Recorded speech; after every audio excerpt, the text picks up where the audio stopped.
आपने झूठ बोला, मुझे बड़ा अच्छा लगा। भाई बड़ी विचित्र बात, किसी महात्मा के सामने आप झूठ बोलो और उससे अच्छा लगे, ऐसा तो नहीं होता। किंतु इसे अच्छा क्यों लगा? वस्तुतः उसके मन में विचार यह आया कि मैं तो कपट शुरू करने वाला ही था, पर जब तुमने स्वयं ही अपने ओर से पहल कर दी, अब मुझको कोई पाप नहीं लगेगा, क्योंकि पहले कपट तुमने। इसका अभिप्राय है कि यद्यपि दोनों कपटी हैं, अब क्या होगा, जो बड़ा कपटी होगा वो जीत जाएगा, जो छोटा कपटी होगा वो हार जाएगा। गोस्वामी जी कहते हैं कि प्रताप भानु से कपट मुनि ने पूछ लिया, कुछ आपको चाहिए? मैं प्रसन्न हूं, जो मांगना हो मांग लो। और अब महत्वाकांक्षा के विंध्याचल में भटकने वाला जो प्रताप भानु था, उसने तुरंत कहा, महाराज अगर आप मेरे ऊपर प्रसन्न हों तो मुझे यही वरदान दे। क्या वरदान मांगा? कि जरा मरण दुख रहित तनु समर जितई जनिको, एक छत्र रिपुहीन मही राज कलप सत हो। क्या मांगता है? जरा मरण दुख रहित तनु, मेरा ये जो शरीर है, न इसके बुढ़ापा आए, न इसकी मृत्यु हो, न इसको दुख मिले, और समर जितई जनी कोई, युद्ध में कोई मुझसे जीत ना पाए, और एक छत्र शत्रुहीन भूमिका में राजा रहूं और 100 कल्प तक रहूं। किंतु महत्वाकांक्षा के विंध्याचल में भटकने का अंतिम परिणाम यह हुआ कि वो प्रताप भानु रावण बन गया, रावण राक्षस बन गया। यह मानो राक्षसत्व की ओर ले जाने वाला मार्ग है।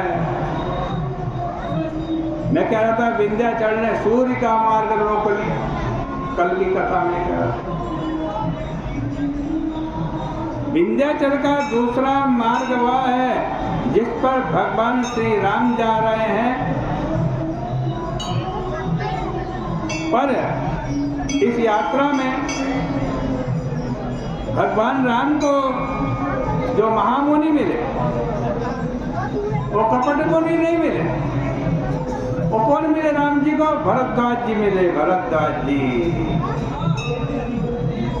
और इन भरद्वाज जी का क्या लक्षण है?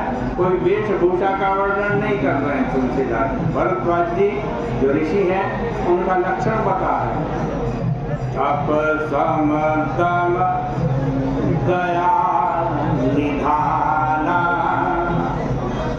तप सम दम दया निधाना, परमार्थ पथ परम सुजाना, परमार्थ पथ परम सुजाना। ये भरद्वाज ऋषि तपस्या करते हैं, समदर्शी हैं, इंद्रियों को वश में रखते हैं, प्राणियों के ऊपर दया करते हैं, दया के खजाने, और सबसे बड़ी बात परमार्थ मार्ग के विशेषज्ञ हैं। इसका तात्पर्य है कि देखो, ज्ञान, कर्म तथा भक्ति की त्रिवेणी जिस संत के जीवन में विद्यमान है, उस महापुरुष के पास भगवान पहुंचे हैं। भगवान राम उनसे पूछते हैं, महाराज मार्ग कौन सा है, मैं किस रास्ते से जाऊं? और सचमुच भगवान राम जब विंध्याचल पर गए तो यद्यपि वह पर्वत वही महत्वाकांक्षा वाला है, पर आज कितना परिवर्तन हो गया विंध्याचल के जीवन में। गोस्वामी जी ने लिखा कि जब भगवान राम विंध्याचल पर पहुँचे तो विंध्याचल प्रसन्न हो गया। विधि मुदित मन सुख न समाई, विधि मुदित मन सुख न समाई, श्रम बिनु विपुल बढ़ाई पाई। विंध्याचल की कथा बीच में चल रही थी, आइए अब उस पर आगे विचार करें।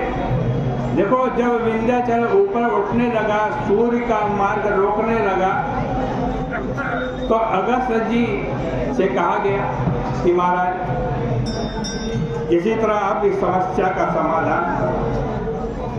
अगस्त्य जी जब विंध्याचल के समीप में पहुंचे तब विंध्याचल ने सोचा कि भैया संत आए हैं, इतने बड़े संत आए हैं, अगस्त्य ऋषि आए हैं, उनको प्रणाम करना चाहिए। इसलिए विंध्याचल ने तुरंत संत के चरणों में साष्टांग प्रणाम किया तथा अगस्त्य जी से पूछ लिया कि महाराज क्या आज्ञा है, क्या सेवा करूं। अगस्त्य जी ने कहा कि मैं दक्षिण भारत की यात्रा पर जा रहा हूं, जब तक लौट कर नहीं आता तब तक इसी तरह पड़े रहो। और संत की आज्ञा मानकर विंध्याचल वैसा ही पड़ा रहा। बहुत दिनों तक अगस्त्य ऋषि नहीं लौटे तो किसी ने कहा वे महात्मा तो गए, अब तो वो वापस नहीं लौटे, उठो उठो। किंतु विंध्याचल ने कहा कि जब महात्मा ने आदेश दिया है तो मैं महात्मा के आदेश को नहीं टाल सकता। पर जब भगवान श्री राघवेंद्र को विंध्याचल ने आते हुए देखा कि भगवान स्वयं मेरे ऊपर आ रहे हैं, मेरे पास आ रहे हैं, तो वह गदगद हो गया। विंध्याचल सोचने लगा मैं तो केवल यही चाहता था कि सूर्य मेरी परिक्रमा करे, पर जिस ईश्वर के शरीर में कोटि कोटि ब्रह्मांड हैं, कोटि कोटि सूर्य हैं, वह स्वयं जब मेरी परिक्रमा करने आ गया तब इससे बढ़कर बड़प्पन और क्या हो सकता है। मुझे तो वस्तुतः भगवत प्राप्ति के मार्ग का बड़प्पन मिल गया। इस प्रकार महत्वाकांक्षा के मार्ग के ये दो प्रसंग हैं। इनमें एक मार्ग रावण का है और दूसरा पथ वह है जिसके द्वारा विंध्याचल को बड़प्पन की उपलब्धि होती है। उसका पथ यही है कि सत्संग के माध्यम से हम सही मार्ग पर चलें तथा महत्वाकांक्षा को भगवान से जोड़ दें। इसलिए भगवान श्री राघवेंद्र नर नाट्य की त्रिवेणी तट पर रहने वाले संत से प्रश्न करते हैं, महाराज आप कृपा करके बतलाइए कि हम किस मार्ग से जाएं। इसके बाद की चर्चा हम कल के प्रसंग में करेंगे। आज का यहीं विराम करते हैं।